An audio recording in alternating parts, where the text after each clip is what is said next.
The ancient Hindu tradition called sati, wherein a widow who'd burned herself to death on her husband's pyre, was initially a voluntary act that was considered to be quite courageous and heroic. But it later became a forced practice. In mythological terms, Sati was the name of the wife of Lord Shiva. It is said that Sati was the daughter of Daksha, who was the son of Brahma. Her father never respected Shiva and often despised him.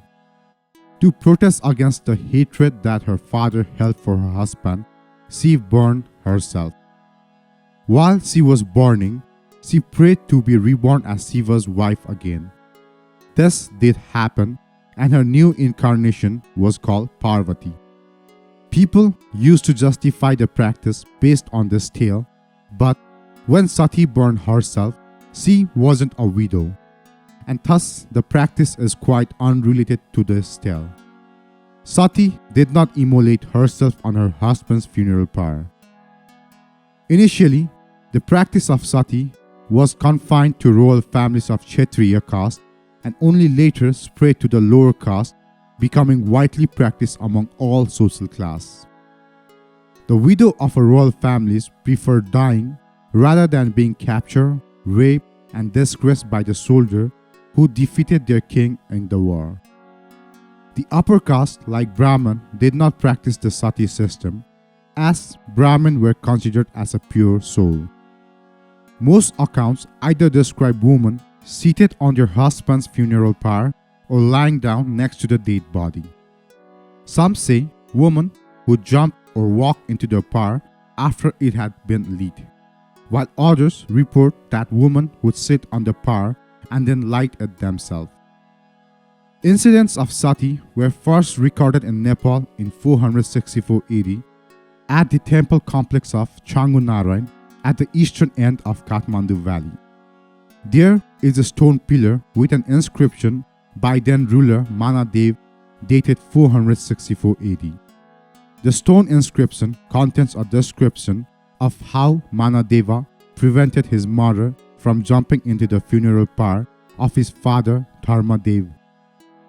This is probably the oldest recorded reference in Nepal to the tradition of sati. During the Malla period, history teaches us that 33 wives of Yog Narendra Malla and 9 wives of Pratap Malla committed sati. During Saha dynasty, King Prithvinarayan Saha was against the sati system. Though he was against sati system, altogether 9 women sacrificed themselves on his pyre. During Rana's rule, Janga Bahadur didn't allow his brother's wife to become sati. He restricted his younger brothers Bam Bahadur, Badri Narsingh, and Krishna Bahadur's wife from being sati. But 3 days after the death of Janga Bahadur Rana, on 25th February 1877, his 3 wives become sati.